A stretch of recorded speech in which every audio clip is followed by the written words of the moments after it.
Gatas, estamos aqui com mais um Dia do Cueca, com um 40 a mais, publicitário, casado, pai, avô, ama videogame, que é publicitário, né, gata? Então, publicitário é uma racinha mais diferente. A gente precisa saber entender como eles funcionam. Pensa que é assim fácil? Não é, vou cortar um 12 aqui, mas nós vamos que vamos. Estamos com Paulo Voltolino. Seja muito bem-vindo, Paulo. Obrigado. Que prazer. Prazer meu estar aqui. Meu bem. Nesse projeto muito legal que você está fazendo e realmente acho que é um conteúdo super importante para todos, né? Todos os sentidos. Todos. Porque antes era só para mulher, aí vocês homens reivindicaram. Eu aceitei e falei, então vai ter o Dia do Cueca. Legal, mas eu tinha que ter vindo de cueca porque eu não sabia disso, então... Então, você não veio, né? Eu já sabia, olha que... Filha da mãe. Não teve uma preparação disso, mas isso acho que tudo bem, né? Ninguém vai perceber a diferença. Eu acho que não. Tá. Eu acho que não. Levemente, depois qualquer coisa a gente dá uma editada, pode colocar até maior qualquer coisa. Viu? Tá Bem, bom. Tem uma lente de aumento aqui.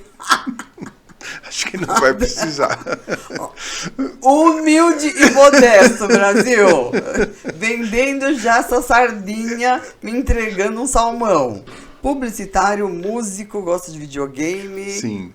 E passou por várias gerações da publicidade. Sim, isso que eu tive quero. essa honra, não só da publicidade, como também em relação a questões ligadas à tecnologia e inovação. Então, vivi a época do telex, do fax, eu lembro que... Do BIP. Do BIP, nossa senhora, e as pessoas reclamando até do fax que chegava com mala direta, spam, o primeiro spam que o fax começou a fazer, então a gente tem história, né? Eu acho que isso Verdade. foi uma honra ter vivido tudo isso Muita. nessa fase curta, né? É que foi uma mudança muito rápida e a minha geração, né, acho que a sua nem tanto, conseguiu viver tudo isso na prática. E acho que a sua geração, meu bem, já está aposentando, gato. Então. E você super nativa, super evoluído, em todos os sentidos, cabelo, roupa, o style total. Porque a minha profissão, Andromeda, ela me permite, né, ter esse contato com as pessoas, né? A gente muda de assunto 5 vezes por dia, né? Com que consumidor eu estou falando, com que faixa etária, como converso com uma criança, como eu converso com um adolescente, como é que a gente fala com a geração Z, como é que a gente fala com os influenciadores diretos e indiretos no sistema de compra. Então, a cabeça está o tempo inteiro funcionando, né? É até um pouco difícil dormir, né? Porque a gente não para de pensar. Eu te entendo. A gente não consegue desligar. Que coisa, não consegue, Jesus Cristo. Não consegue, Mas é uma marretada na cabeça que acontece, gente. E assim, as pessoas costumam usar bilhetinho, né, para anotar, assim, eu vou anotar para não ficar pensando e para ir dormir. Eu não, eu uso um software de gestão de inteligência que se chama Mind, é tipo do MindJet da vida, né? Que eu coloco tudo em mapas, né, para poder entender qual é a conexão do que eu estou pensando com o que eu deveria fazer no dia seguinte. Então, alguns clientes quando vêm falam assim, nossa, mas isso é uma fórmula química? Eu falo, não, é só um jeito de eu me lembrar no dia seguinte do que eu estava pensando nessa noite, né? Eu falei, gata, você acha que dá para acompanhar um ser humano desse assim, facilmente, que faz um mapa? Então, eu comecei muito cedo na área de comunicação, com 17 anos, fazendo freelancer para a Editora Abril, né? Eu acho que muita gente da minha geração passou por essa casa, que é uma casa que criou vários talentos no mercado, né? Acho que a maioria saíram dali, não? E eu cheguei a fazer projetos bem interessantes com o próprio Robert Tivita, com a Olga Krell, que era uma grande madrinha na época da Casa Cláudia, né, e da revista OK. Aliás, os filhos dela são todos meus amigos hoje, empresários de super sucesso. E essa experiência foi muito bacana por ter podido viver, né, todas as fases de o que é uma agência e como que ela deve se comportar em relação ao mercado. Fui pai muito cedo, com 21 anos. Cedo mesmo. E eu brinco, né? Eu digo que os meus filhos foram bons uploads que eu fiz que me deram bons downloads, né? Ótima definição, gente, amei. E o meu primeiro netinho, né? A primeira palavra dele foi Google, não Gugu, né? Então você vê como é uma mudança de geração. A gente tem que saber entender isso, né? Não, saber interpretar, gente. Sem dúvida, sem Olha. dúvida.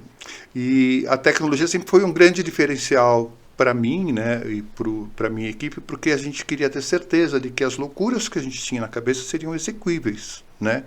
Então, principalmente nessa geração de tecnologia, muito se pensa em, eu vou fazer uma campanha assim, eu vou conectar com uma plataforma, eu vou criar um aplicativo, e nem sempre as coisas são execuíveis, né? Então, o conhecimento é muito importante para colocar os projetos de pé, né? Então, as pesquisas, não? Sim. Eu tenho uma história bem legal, com fases de inovação, assim, bacana. Eu participei, por exemplo, do primeiro grande projeto que fez com que as histórias em quadrinhos saíssem do guache e fossem para o digital, né? A gente fez todo um trabalho com a Editora Globo, com as historinhas do Maurício de Souza, que começaram a ser pintadas para o computador. A gente fazia, na época, isso era 91, 1.200 páginas por mês. Foi um trabalho super bacana. Olha que demais! Super bacana. O digital a gente começou em 94, 95, foi muito precoce, né? Muito! 94? 94 para 95, a gente já tinha plataformas com inteligência de SEO que faziam com que a gente tivesse uma audiência enorme. A gente chegou a ter uma plataforma de games com 1 milhão de usuários sem investir nada em propaganda. A gente investia na inteligência dos códigos, né? Isso já, né, com os malucos dos meus filhos fazendo esse projeto acontecer junto comigo, né? Então... passada, Paulo. 94. Em 94 a 95, a gente construiu a primeira plataforma e a gente já pensava no conceito de que uma marca tem que ir aonde o consumidor está, né? Pra você ter uma ideia, o anúncio que a gente fez em revista uma vez, falando sobre o digital, porque a gente tem uma antítese em relação a isso. Em 94, 95, ao mesmo tempo eu queria matar o digital, porque as pessoas achavam que era um mundo estranho, à parte, né? Eu dizia, não, né? Faz parte do mundo real, né? A gente precisa estudar o comportamento de com quem a gente vai falar. A gente é impactado pelo rádio do carro, a gente é impactado pela TV, a gente é impactado pela internet, pelo SMS, pelo WhatsApp. Então, o que eu chamo de visão sistêmica, que é a minha metodologia de planejamento, procura entender como as pessoas consomem os diversos pontos de contato. E a antiga leitura de que a mídia deveria ter frequência, né? Normalmente se fala assim, quantas vezes eu vou veicular na revista X, e quantas vezes eu vou aparecer na TV com o meu comercial. Isso era uma frequência dentro do veículo. Para mim, hoje não, já faz um bom tempo, frequência é a soma dos meios de comunicação. Você pode fazer uma inserção num horário nobre na TV, que te leva para o digital, que gera milhões de impressões no YouTube da vida, que te gera uma relação de marketing direto com as ferramentas digitais, como o WhatsApp, entre outras. Então, esse mundo de conexão, eu sempre zelei por ele, né? O digital não acaba com o mundo real, né? Porque o ser humano é real. De repente você fala, poxa, eu queria vender um produto e meu target é uma pessoa do interior com 40, 50 anos de idade.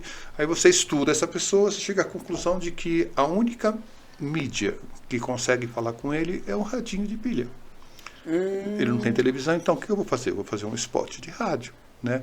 Então, o mundo digital, ele trouxe uma mudança muito significativa na informação, no pós-venda, na forma de se comunicar e fazer negócios, né? Mas ele, para mim, sempre foi parte de um todo.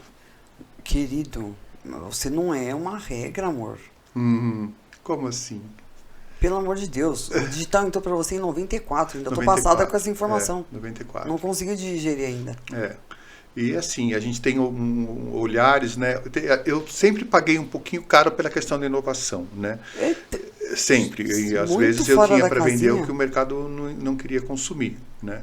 Eu lembro que uma época eu fazia embalagens para a Natura, um cliente super bacana, uma fase muito legal, e em vez de eu pedir qual era a escala Pantone do produto dele, que todo mundo pede, eu perguntava para o responsável pela produção qual era o índice de refração e reflexão da bisnaga para poder simular em 3D o produto pronto, né? Então sempre foi assim uma loucurinha. Eu cheguei até a ouvir do Luiz Seabra: calma, Paulo, vai um pouquinho menos em inovação, porque a gente tem que continuar aqui o teu trabalho e a gente não tem um sistema Unix, tem uma estação Silicon Graphics, então sempre foi desafiador, sempre foi bacana. E graças a Deus eu consigo até hoje trazer esses desafios de buscar coisas novas, né? Mas, Paulo, esse é muito fora. Meu, eu pensava que você era um pouquinho fora da Ah, casinha. imagina. Não, Eu falo você isso é com a muito. maior humildade do mundo. Eu tenho um fato super recente que eu fiquei muito É, mas feliz. você não entende que é muito fora, cara. Então. Tem gente que não entrou ainda no digital. É. Eu sou uma analfabeta do digital. Uhum. Aí você vira e fala pra mim, 94 já fala de digital. Eu falei, puta que pariu, ferrou pra mim. Deu muito ruim. É que as pessoas não podem entender o digital como um mundo à parte, né?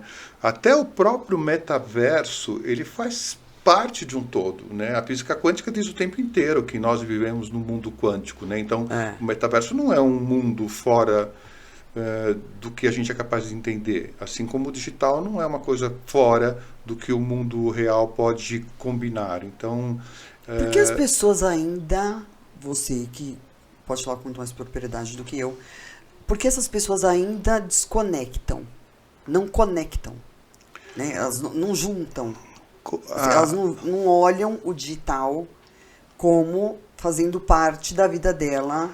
Acho que E não- melhorou um pouco isso, sabe, Andrômeda? Porque, por exemplo, para mim, em comunicação, eu não gosto mais, há muito tempo, da história do 360, né? Eu sou uma agência que faz tudo, né? Porque a lógica do 360, durante muito tempo, era um copy-paste de um meio no outro. Então, por exemplo, um cliente fazia um anúncio de revista, página dupla, e ele pegava esse anúncio e adaptava para um banner, e aí adaptava para um quadrinho do social e tal.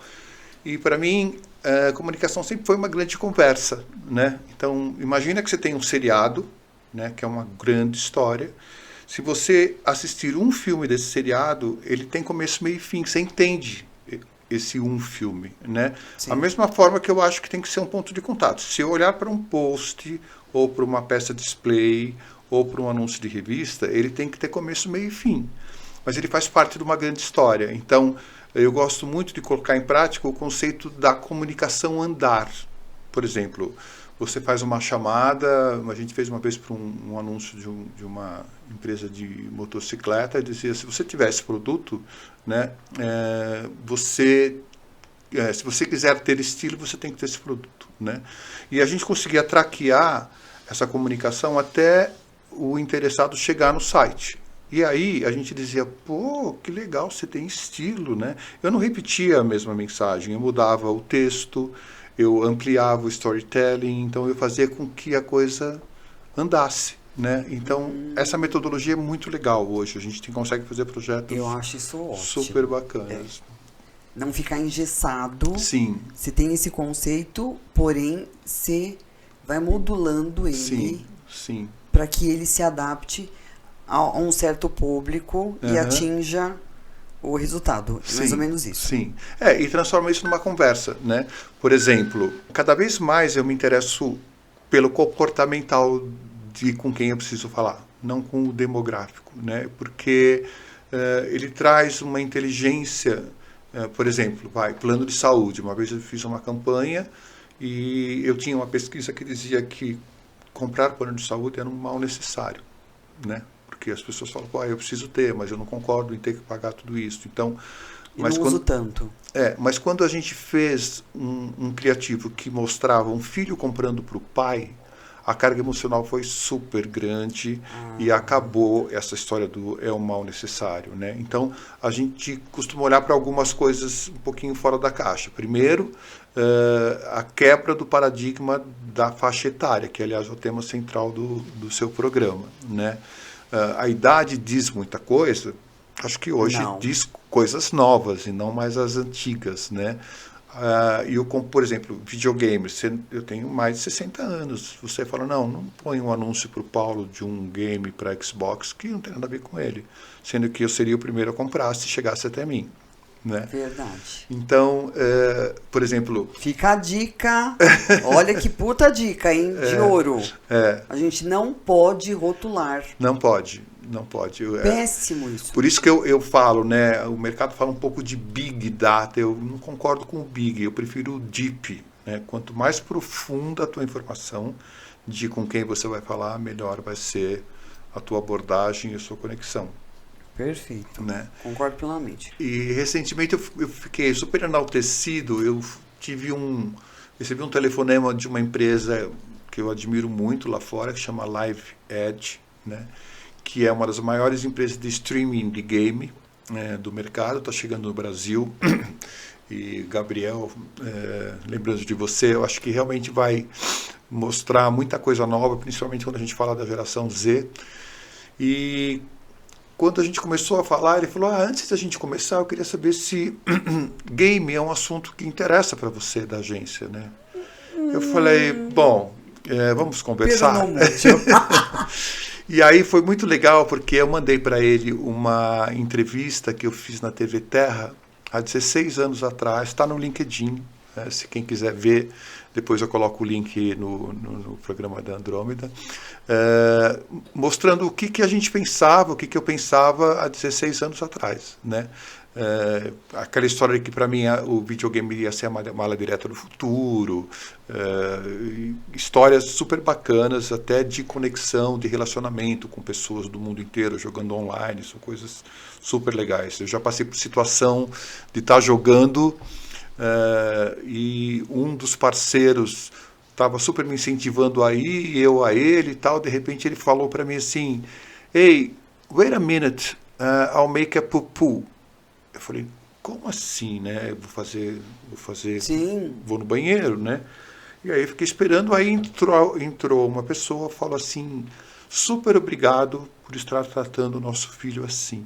Eu falei, como assim? Ele falou, nós somos um casal gay de São Francisco, adotamos uma criança que tem 25 anos de idade mental de 12 anos.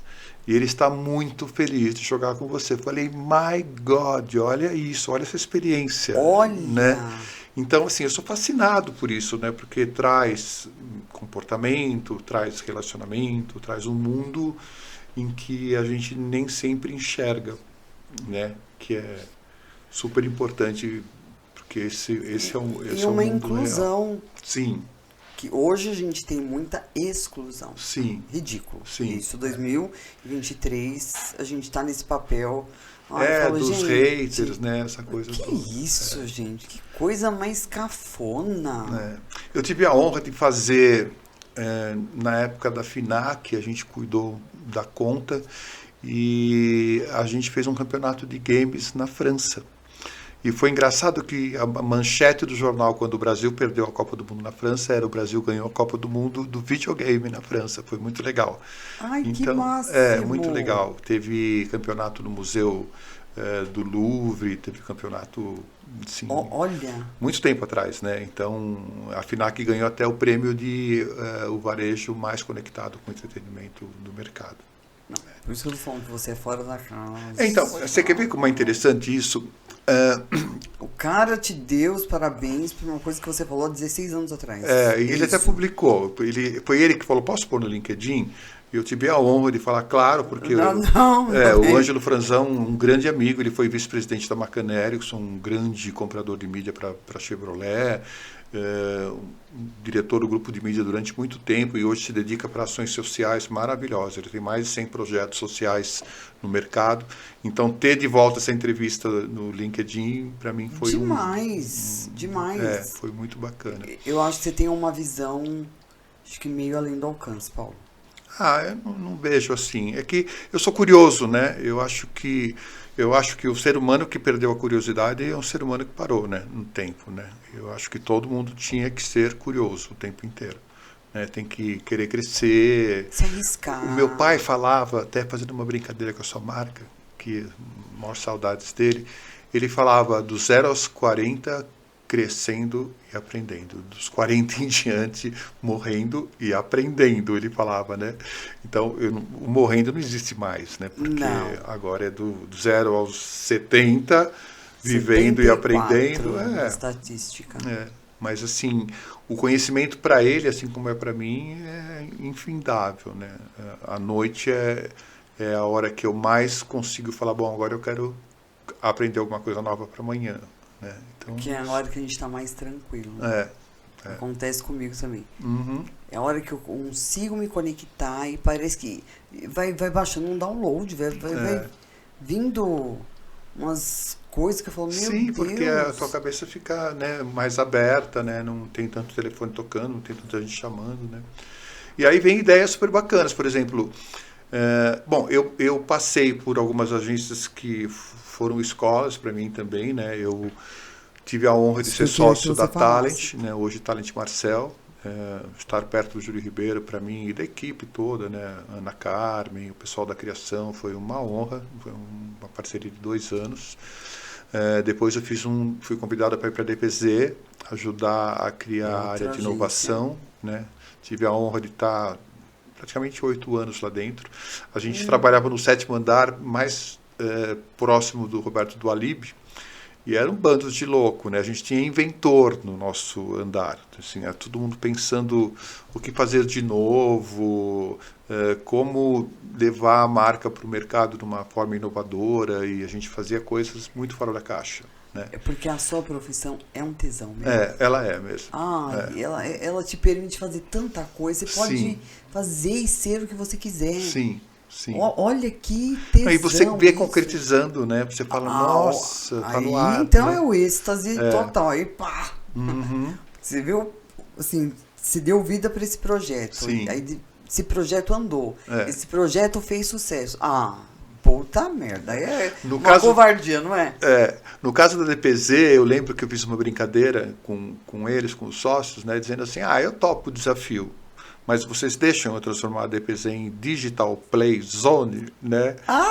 Aí eles falaram, tá bom, vamos lá, tal. E foi engraçado, porque o Petit jogou videogame comigo lá naquela época, o Dualib, o Zaragoza, assim, foi um momento maravilhoso da minha vida, estar com essas 3 cabeças brilhantes. Muito bem, nossa, muito forte. Brilhantes, Brilhantes. Hoje eu tô na Multisolution como VP de Inteligência Criativa e Inovação, né? Uma agência também que tem um olhar de mercado muito legal. Eles têm uma parceria muito forte com veículos, né, com inteligência de mídia, onde a gente consegue colocar toda essa ideia da visão sistêmica numa caixa que funciona, né? Então, todos os sócios estão juntos todos os dias, pensando nos clientes, nos trabalhos, assim, uma garra muito legal em relação a fazer acontecer. Tivemos conquistas muito legais nesse final de ano, algumas ainda nesse começo também, em breve vamos ter campanhas no ar. Mas esse olhar de colocar o planejamento dentro de um olhar guarda-chuva, né, pensando em todos os meios, sendo que o digital é parte deles, né, é uma coisa muito legal. Me sinto muito à vontade lá nesse cenário. Eu queria que você falasse um pouquinho dos seus projetos. Tá. Que eu acho que é bem interessante. As pessoas não fazem ideia que esse ser pensante aqui em movimento desenvolveu vários projetos, como você me contou. Então, assim, eu tive a honra de cuidar. Eu tenho, além de ser VP na Multisolution, eu sou CEO de uma empresa de tecnologia chamada LabCorp, né, onde o nosso CTO é meu filho, né? Eu tenho 2 filhos trabalhando comigo nesse projeto, e quer saber, dá certo sim, empresa familiar, né? Até porque eles são... Falam a mesma linguagem de vocês. Sim, eles são fonte de inspiração, a cabeça deles é assim, é tão tão inovadora, né, que Não sei para quem puxou, coitado. e que assim instiga, né? Tem um preço alto para isso. Às vezes eu ligo para os meus filhos e eu falo assim: oi, tudo bem? Ele fala: tudo bem. Eu falo: pô, o que você está fazendo? Ele fala assim: vou jantar. Aí eu falo: ah, que legal, onde você vai? Ele fala: na sala, pai. Caramba, né? Eu falei: tá, mas é tão óbvio assim, né? Ele é meio Homer Simpson, né? Tipo, ai, não bata em mim, eu tenho mulher e filhos, bata nele, sabe? Essas coisas. Mas eles são, sim, super fora da caixa e, na verdade, hoje quem faz as entregas de tecnologia, de inteligência digital, são eles, né? Eu trago muito mais o olhar de pensamento, o olhar de estratégia, o olhar de inteligência criativa e a gente consegue fazer, colocar de pé, né? Diferente de muitas empresas ou consultorias que dizem o que fazer, mas na hora de entregar é bem mais complicado, né? Então isso dá uma segurança muito grande para mim e me faz poder ter novos desafios a cada momento. Eu acho que também é uma outra realização, você trabalhar com os seus filhos. Sim. Acho que isso aí também. Sim, sim. E saber que eles estão bebendo da sua fonte. Acho que esse tempo passou, né? Hoje eu bebo um pouco da deles também, já faz um bom tempo. Ah, bem, mas para formação, lógico que beberam, Paulo. Sim. Imagina. Sim. Lógico, agora vocês podem compartilhar, é diferente. Mas antes, com certeza. Inquieto também, ele acabou de se formar, agora ele é mestre de desenvolvimento de games também. A gente já fez projetos com a SEGA no Japão, para um cliente nosso, então tem uma inquietude, né? Tem até assim, a gente às vezes pensa tanto que a gente vai pegando o projeto e jogando para trás, porque a gente quer fazer um novo, né? O Leandro tem uma fala que é assim: se eu tiver que fazer alguma coisa 2 vezes, eu faço um script e nunca mais eu faço 2 vezes, né? Então tem essa... Por exemplo, o filho dele falava: pai, quero trocar figurinha. Ele falou: toma um aplicativo, não me enche mais o saco, usa ele, faz tudo por aí.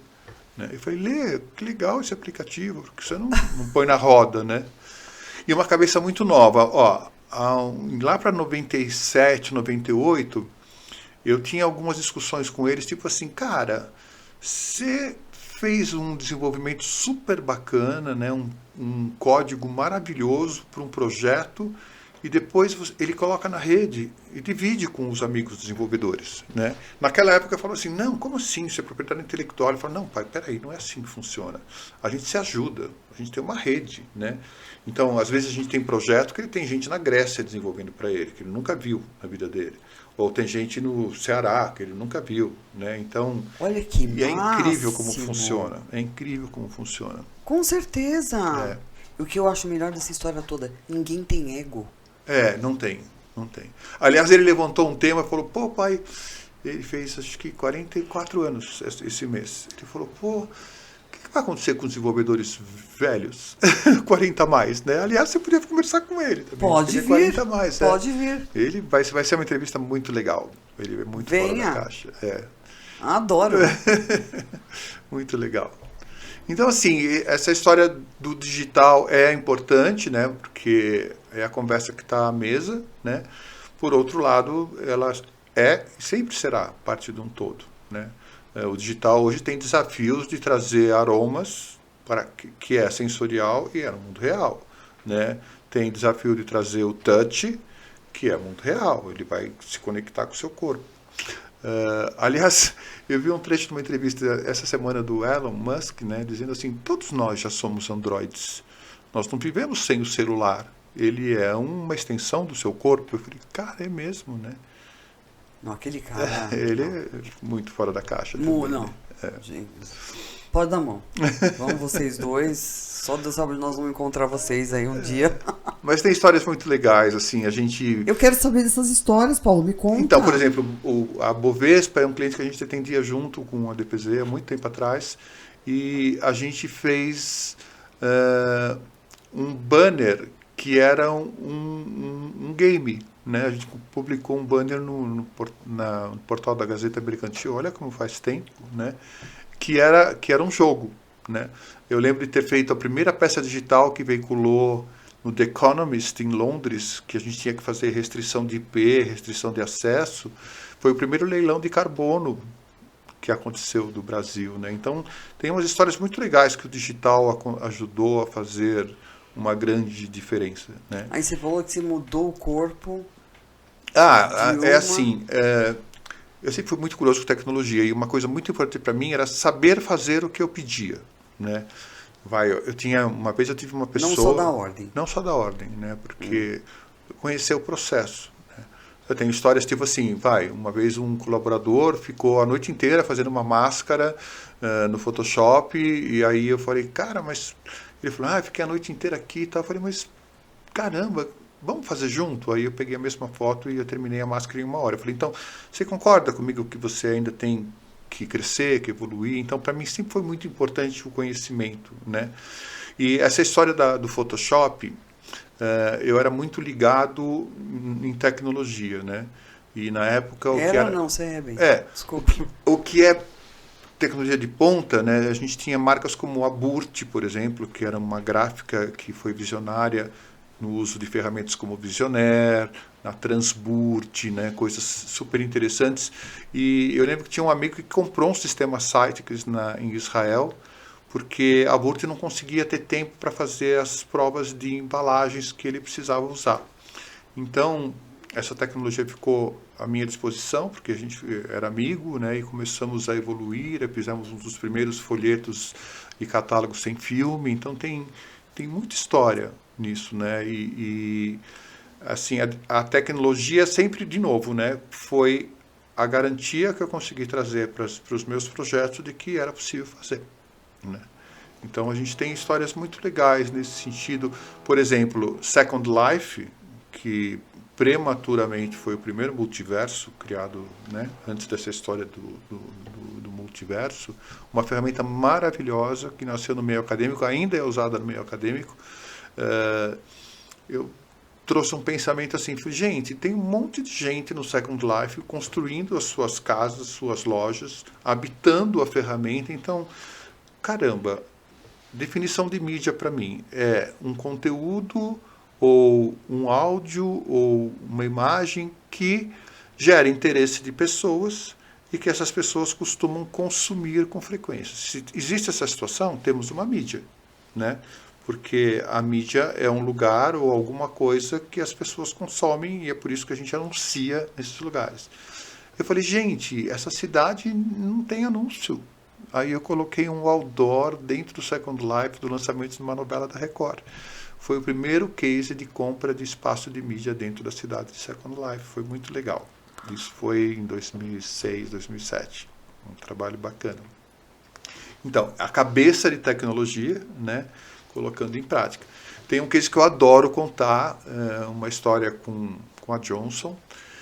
Eu vi uma matéria, um artigo falando sobre a internet, que precocemente foi usada por eles para vender fraldas, mas tinha um gap em relação, não está vendendo, não está funcionando, né? Então, eu levei o pensamento assim, olha, gente, um ponto com é como se fosse um ponto comercial. Então, assim, se você montou uma loja, seja na rua ou seja na internet, as pessoas têm que saber chegar no seu endereço, né?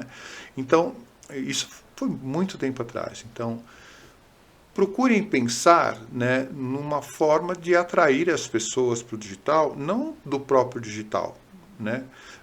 Eu até brinco nas reuniões que Jesus na Bíblia dizia, ide, né, vá até as pessoas, não espere que eles venham para cá. Aí eu criei uma peça que eu coloquei 3 crianças, bebês, sentados de costas, e as bundinhas dele faziam www. johnsonbaby.com.br. Então foi um endereço de internet feito com crianças, né, para vender o site de fralda.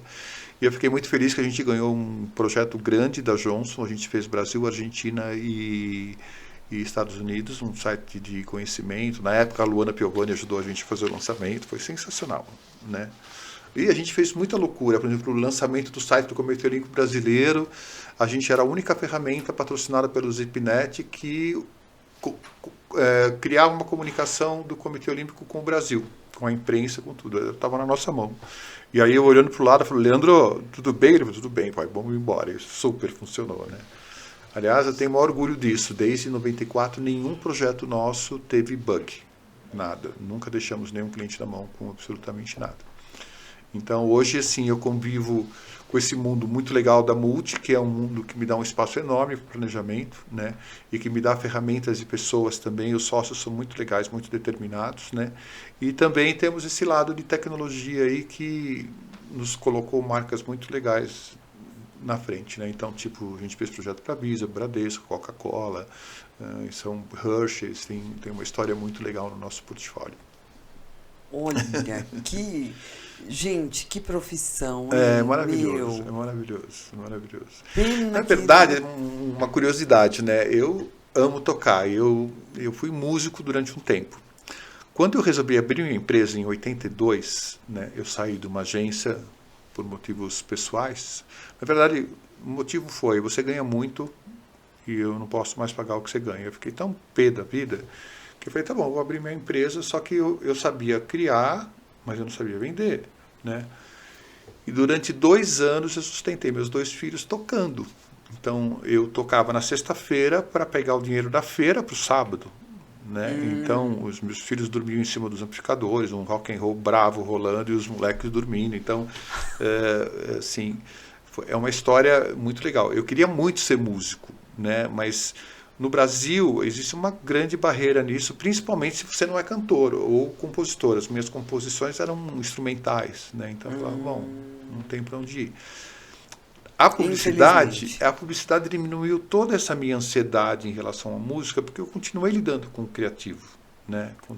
Continuei criando obras, né? E trazendo ideias e jogando à mesa e abrindo Você é possibilidades, um. né? A tua veia é a criação. É, Então você precisa criar alguma coisa, algo, é. de qualquer forma. Uhum, Esquece. Se não tiver uhum. isso na sua vida, eu acho que É. você não vai andar. Eu tenho uma amiga numeróloga que ela fala assim, a vida cobra, né? Então, você tem que Ah, soltar isso, você tem que tocar de novo, você tem que fazer esse exercício dessa conexão sua com o universo aí que a gente não tem controle, né? e é É verdade. obra de Olha, Deus, né? olha, eu super acredito. Então você Uhum, nem me pergunta. Assim, uhum. poderes, quanto mais poderes, mais É. obrigações. E uma coisa Então, que eu acredito muito também, Andromeda, o Kabbalah fala muito sobre isso, né? adoro. Quanto mais a gente doa, quanto mais a gente se permite, né, em relação ao próximo, mais a gente expande e mais a gente recebe, né? Na verdade, essa é uma forma Exatamente. muito simples de explicar o que é a lei do amor, né? Porque eu tive, infelizmente, o Covid em 2020, que foi aquela famosa fase brava, né? Era qual que era? Delta, alguma coisa assim? Na Delta veio depois. É, Você pegou a primeira? é, a primeira. A primeira a gente não conseguia ainda detectar o nome. Então, e eu fiquei 7 dias Depois que. na UTI do Einstein, né? Putz. E incrível, assim, bom, eu nunca fiquei doente na minha vida, nunca tomei remédio nem para dor de cabeça, nem nada, mas eu peguei o Covid e aí meus filhos falaram, não, aí o Di também tá na hora de ir para o hospital. Eu estava com uma taxa de oxigenação Saturação. super baixa, desidratado, porque a água tinha gosto ruim. Mas foi uma experiência assim, quando eu entrei na ambulância, eu não gostava de ver nem filme de hospital, entrar em farmácia, sentir cheiro de nada, né? Aí eu falei, bom, it's up to you, God, né? Larguei, coloquei na mão dele e foi uma experiência de 7 dias com anjos, assim, as pessoas que cuidaram de mim, assim, existe uma gratidão tão grande, né? As pessoas que te dão banho, que cuidam, que não sei o É que uma assim, doação. não tem como esquecer do próximo, né? Mas eu tenho coisas muito legais como troca. Eu cuidei alguns anos de projetos da PAI com a dona Jo Clemente. Tenho a honra de ter feito um hino para eles, que a Lucinha Lins gravou para mim, que foi super legal também como doação. Tenho, tem um projeto que eu fiz no TED, que eu era curador musical do TEDx, né, na Vila Madalena. E uma vez uma pessoa do social do Itaú me inspirou. Ela falou que era muito legal os trabalhos junto às crianças de Down, né? Mas ela fez um alerta muito grande para mim em relação ao pobre também, né? E eu fiz uma peça assim bem emotiva, né? Vou até falar aqui com um pouco de, acho muito importante as pessoas entenderem o conceito disso, né? A conversa com ela me inspirou e eu rafiei um anúncio com uma criança pobre e uma criança com Down do lado. E o título era: se você me ajudar, me der saúde e educação, quando eu crescer, eu ajudo você a cuidar dessa criança aí do lado. Né? E eu consegui concretizar isso 5 anos depois, num evento do TED, com o Dimenstein, inclusive estava presente, um evento todo feito por crianças do Capão Redondo, e que no final se abraçaram e disseram exatamente essa frase. E eu os encontrei depois no mercado. Um virou gerente de uma loja no shopping. Ele falou: "Ô tio", eu falei: "Quem é você?" "Pô, você me emprestou um sapato para aquele evento e tal." Eu fiquei super feliz. Né? Então, os projetos sociais são super importantes. E o digital pode ajudar muito isso também. Porque ele aproxima as pessoas, ele te dá controle, né? Ele te dá possibilidade de correção de rota. Né? Isso. É muito e olha legal. que eu já tive aqui uma pessoa que ela tem uma instituição que chama Chefes Especiais, que são feitos, ela chama vários chefes de cozinha, assim, renomados, eles vão até essa instituição, ensinam essas crianças portadoras de Down que legal. a cozinhar. A Dona Gê fez um trabalho absurdo. Ela aumentou o tempo de vida absurdamente. Né? Ela chegou a 55 anos, 60 Não, agora anos. pasme. Eles estão se igualando. Sim. Antes eles tinham uma morte muito precoce. Nós temos um carinho enorme pela Dona Jo e a equipe que eu tinha lá, linda, que eu não vejo faz muito tempo, né? Mas era tão gostoso fazer. Assim, agora esse projeto está super fresco. Você imagina, esse Down agora, ele faz os biscoitos, olha que legal. Ele vende, e agora eles estão tendo a estrutura de uma universidade para ensiná-los a fazer a gestão financeira. Olha que espetáculo. Eu tenho histórias muito legais. Eu consegui... E ela tem um café, que é um café... Ai, não, Paulo, você vai ter que ir lá. Vou. Você não tem noção. É o café todo em rock. Eles todos vestidos com caveira, com tudo. E tocam. É como se fosse um bar de rock, só que é uma cafeteria. Que legal. Olha que máximo. Então, eu conheci muita gente que faz isso. Eu tenho uma passagem que, aliás, eu queria agradecer de novo a maravilhosa Ana Botafogo, nossa dançarina aí, número 1. Tinha uma criança na PAI que 15 anos, ela adorava balé. E eu tive a honra de poder contar com a Ana Botafogo e o Teatro Municipal, e a gente levou essa menina para dançar com a Ana Botafogo no Teatro Municipal. Ai, Jesus Quando Cristo. ela virou para mim e falou assim: "Tio, eu não quero mais nada na minha vida", eu falei: "Para". Exatamente. Você para também, meu filho, porque, pelo amor de Deus, eu choro. Né? Eu choro. É importante isso, né? Mas hoje em dia, infelizmente, a gente tem que ser bem, como é que diz, seletivo em relação às crenças e às pessoas que a gente realmente pode contar nesse cenário, né? Cada vez, assim, acho que por frequência a gente se aproxima de pessoas assim, né? Graças a... Aqui só vai caindo gente boa. Eu vou conseguindo conectar, porque outra que veio... eu tenho um filho que é autista, então eu já conectei as duas. Olha que legal. Com certeza vai dar alguma coisa muito boa. Muito legal. Agora a mulher montar um café, olha que eles legal. Que atendem, eles que fazem tudo. Muito legal. Se vestem e tudo mais, de roqueiros. Eu achei, assim, sensacional. Mas muito. É importante, né, ter esse equilíbrio. De novo, é por isso que eu digo, né? Tem uma agência... Mas ela tem dificuldade no digital, querido. Sim, mas é assim, até por uma questão de colaboração também, né? Porque eles precisam de ajuda. Sim, né? claro. Então, haver essa disponibilidade é uma coisa importante, mas tem que sair de dentro, né? Então, aí pessoas... esse digital, ele não conecta esses tipos de coisa. Que é uma coisa que é super necessária. Sim.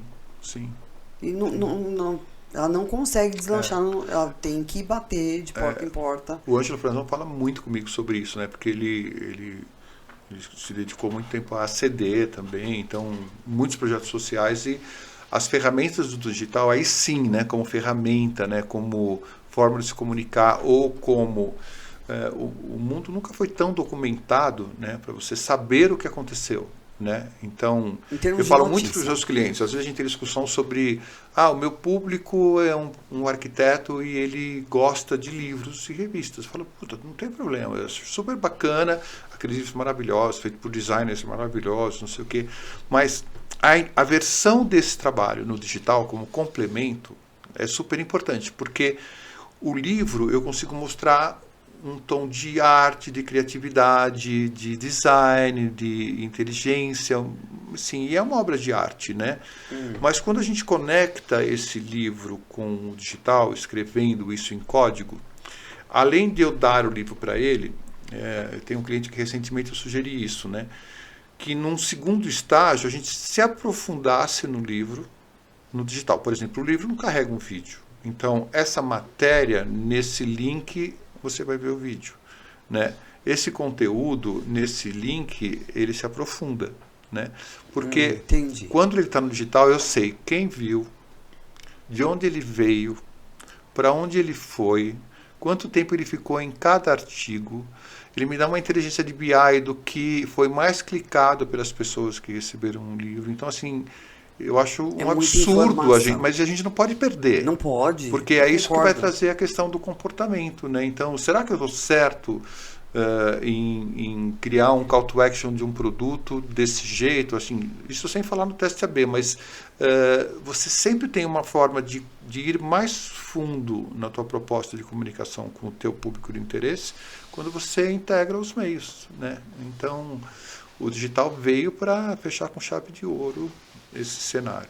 Né? Então, meu bem, mas você vê quantas pessoas têm vergonha de fazer um vídeo ou falar algo, assim, elas postam, eu falo, gente, mas você tem tanta habilidade, por que você não explica ou você não passa pra frente? Monta alguma coisa com isso? Sim, sim. Aí, chega nisso, trava. É que tem um receio, né, de como a rede reage também, né? Um grande amigo meu, Rubem do Alívio, filho do Roberto, publicou um anúncio essa semana de uma marca de carro, né, que estava vendendo com teto solar, e tinha um pai e o filho do lado de fora do teto solar, uma outra criança no banco da frente, né? E o tagline da marca era segurança em primeiro lugar.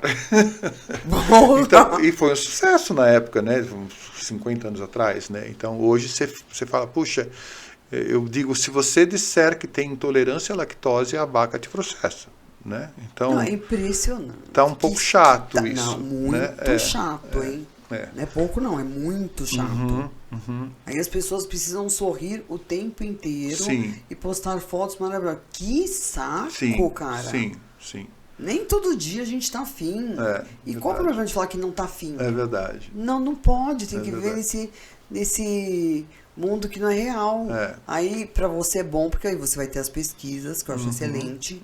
Você vai se direcionar, né, no público, que vai sair daquele fake news só da foto legal pro quem de fato viu o seu produto.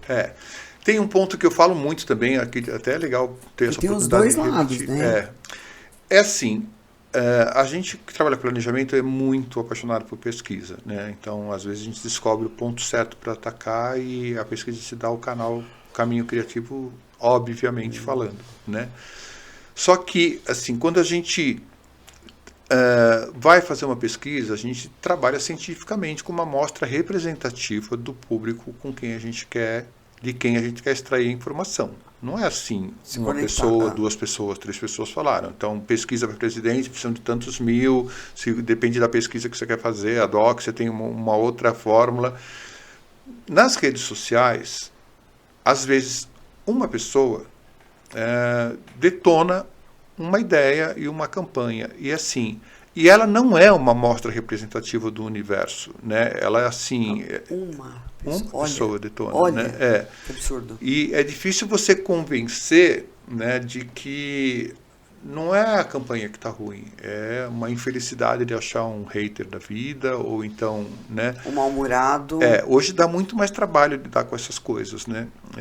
Eu lembro Tenho certeza. as campanhas memoráveis do Washington, por exemplo, do Vale Zero, ou tem várias outras coisas, né? Que foram são maravilhosas, eternas. né? Eu lembro de uma campanha deles que eu acho maravilhosa, na época da fotótica, nem sei se poderia estar falando isso aqui, que era na época da máquina fotográfica, e o tema era: senhores políticos, tragam até nós sua imagem negativa que devolvemos em positivo. Ai, que máximo! Olha! Então, maravilhoso. Super né? atual. E esses criativos, assim, eles não podem ser comparados, né, com pessoas que falam, entendo tudo de digital, né? Porque, essas pessoas entendiam tudo da vida, entendiam tudo de comportamento, tinha um lado criativo que é muito maior do que a internet é como significado hoje.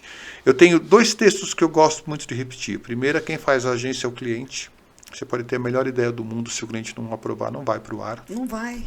Né? E o segundo... Ai, me escapou. O segundo é na linha de que se você não consegue colocar no ar o que você quer, você nunca vai saber o que poderia ter trazido como resultado, né? Então é difícil, né, você falar, aqui por aqui dá certo. Então esse viés que tem em relação ao digital, né, de que o digital é o melhor caminho, né? Na época da Talent eu lembro de ter feito uma das primeiras campanhas para a Associação de Mídia Interativa, que é hoje o nosso Internet Advertising Bureau, IAB, que aliás a Cris Camargo é a CEO, uma grande amiga, tentando mostrar a importância de anunciar no meio digital. Isso foi em 98, né? A gente criava situações onde pessoas queriam fazer compras e elas falavam, poxa, eu não achei tua marca. Cadê tua marca? Né? Então, tipo, hoje eu não vou ver TV, eu vou navegar na internet e fazer compras de roupas. Cadê sua marca? Né? Então, foi muito legal. O meio digital como um todo, os grandes portais verticais anunciaram, aderiram, então teve uma veiculação em massa e foi super, super bacana.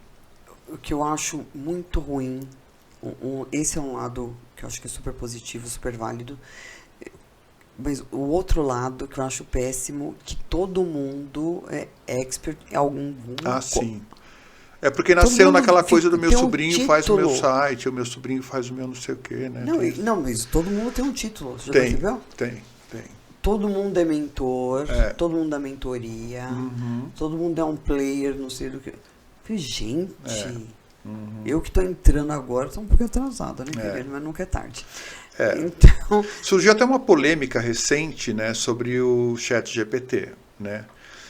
A polêmica é: se o chat se baseia no mundo orgânico para trazer dados, né, quantos % desse dado é fake news e torna a informação dele distorcida ou inadequada, né?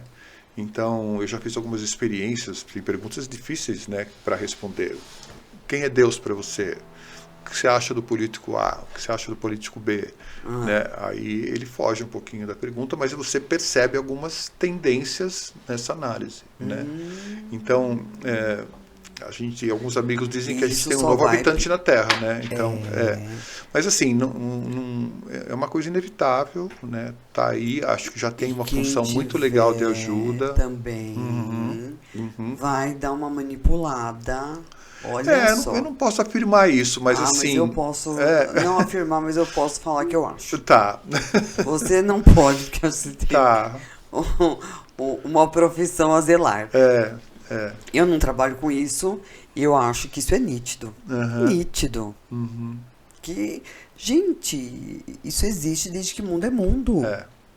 Tem trocas. E vai continuar tendo trocas. Se não tiver trocas, vai ficar inviável. Sim. Até de continuar.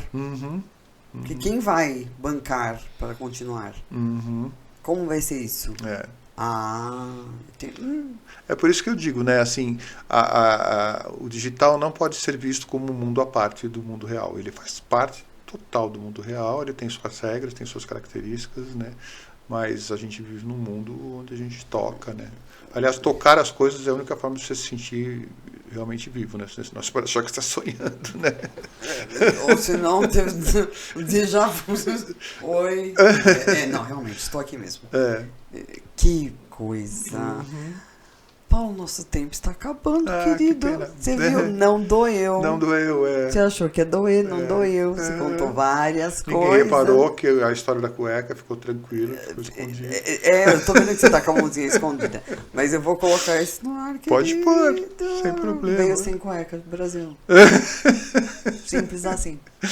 É o que temos pra hoje. Obrigado pela oportunidade, Andrômeda. Muito legal estar com você. Super honrada. Parabéns pelo teu projeto aí. Tenho certeza que você vai ainda inovar muito e impressionar muitas pessoas, porque você é uma inquieta. Total. E tenho uma boca de sacola. Então, olha que bom. A pessoa não pode falar, mas eu posso. Pode, né? Seja o que Deus quiser depois. Legal. Querido, obrigada. Imagina. Gratidão. E agradecer a tua equipe também, o Ed, que está aqui com a gente. Que Maravilhoso. Tá fazendo um super trabalho.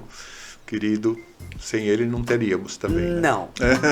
Sem ele, sem Thalita, nada feito. É verdade. Obrigado. Arrasamos, Brasil. Obrigado. Gratidão.